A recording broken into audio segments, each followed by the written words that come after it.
Visakha Indus ఆసుపత్రి అగ్ని ప్రమాదం ఘటనలో మంటలు అదుపులోకి వచ్చాయి. ప్రమాద సమయంలో ఆసుపత్రిలో 47 మంది రోగులున్నారు. ఐసీయూలో 20 మంది రోగులున్నారు. వెంటనే అప్రమత్తమైన సిబ్బంది రోగుల్ని సమీప ఆసుపత్రులకు తరలించారు. ఈ ఘటనకు సంబంధించి సమాచారం అందుకున్న అగ్నిమాపక సిబ్బంది పరిస్థితిని అదుపులోకి తీసుకొచ్చేందుకు ప్రయత్నించింది. ఆసుపత్రి 2వ అంతస్తు నుంచి భారీగా పొగలు వ్యాపించాయి. ఆసుపత్రి ఆపరేషన్ థియేటర్లో మొదట మంటలు చెలరేగాయి. దీంతో సిబ్బంది వెంటనే అప్రమత్తమయ్యారు.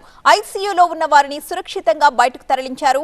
ఫైర్ డిజాస్టర్ మేనేజ్మెంట్ సిబ్బంది వేగంగా స్పందించడంతో భవనంలో ఉన్న వారందరినీ కూడా కాపాడగలిగారు. అగ్ని ప్రమాద ఘటనలో మంటలు అదుపులోకి వచ్చినట్లుగా విశాఖ పోలీస్ కమిషనర్ రవిశంకర్ తెలిపారు. అందరినీ సురక్షితంగా బయటకు తీసుకొచ్చామని చెప్పారు. లోపల ఇంకెవరైనా ఉన్నారా అని ఆరా తీస్తున్నట్లుగా చెప్పారు.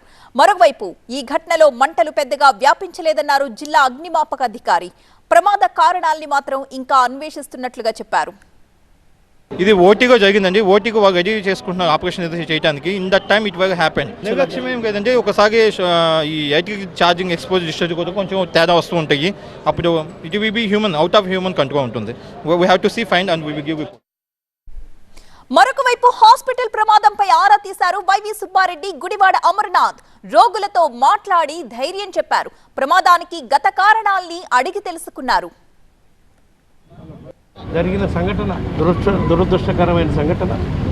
సంబంధిత పోలీసు అధికారులను కూడా మేము ఎంక్వైరీ చేయడం జరిగింది. హాస్పిటల్ యాజమాన్యం వాళ్ళతో కూడా మాట్లాడి సంఘటన జరిగిన ప్రాంతాన్ని, ఆ రూముని కూడా ఇన్స్పెక్ట్ చేయడం జరిగింది.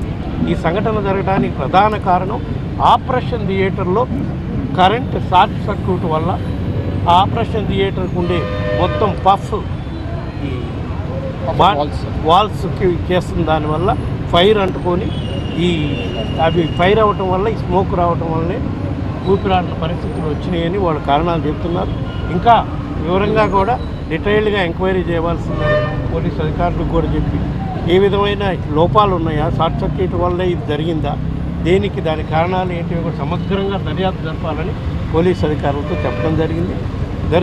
ప్రమాదవశాత్తు జరిగిన పేషెంట్లు, హాస్పిటల్లో ఉండే పేషెంట్లు కూడా 2-3 కూడా పలకరించి వచ్చాము. అప్పుడే సర్జరీ అయిపోయిన ఒక ఆయన కూడా ఉన్నాడు. అప్పుడే సర్జరీ అయిపోయి సేమ్ ఆపరేషన్ థియేటర్లో సర్జరీ అయిన పేషెంట్ కూడా చాలా బాగున్నాడు. ఈ హాస్పిటల్ వాళ్ళు కూడా ఏదైతే పక్కనుండే విజేత హాస్పిటల్ కానీ, మెడికోర్ హాస్పిటల్ కానీ పేషెంట్లు అక్కడి నుంచి వచ్చిన వాళ్ళందరికీ ప్రత్యేకంగా వసతులు ఏర్పాటు చేసి అన్నీ సక్రమంగా జరిగి వాళ్ళకి ప్రాపర్ ట్రీట్మెంట్ ఇచ్చే విధంగా కూడా అన్ని చర్యలు తీసుకోవడం జరుగుతుందని చెప్పి ఈ సందర్భంగా తెలియజేసుకుంటున్నాం. ఈ సంఘటనపై జరిగిన సంఘటన దురదృష్టకరమైన సంఘటన, ప్రమాదవశాత్తు జరిగిన మళ్ళీ ఇటువంటి సంఘటనలు పునరావృతం కాకుండా అన్ని హాస్పిటల్స్లో ఏ విధంగా ఫైర్ ప్రికాషన్స్ అన్నీ తీసుకుంటున్నారా లేదా అవన్నీ కూడా ఒకసారి చెక్ చేయాలని చెప్పి అధికారులకు చెప్పడం జరిగింది.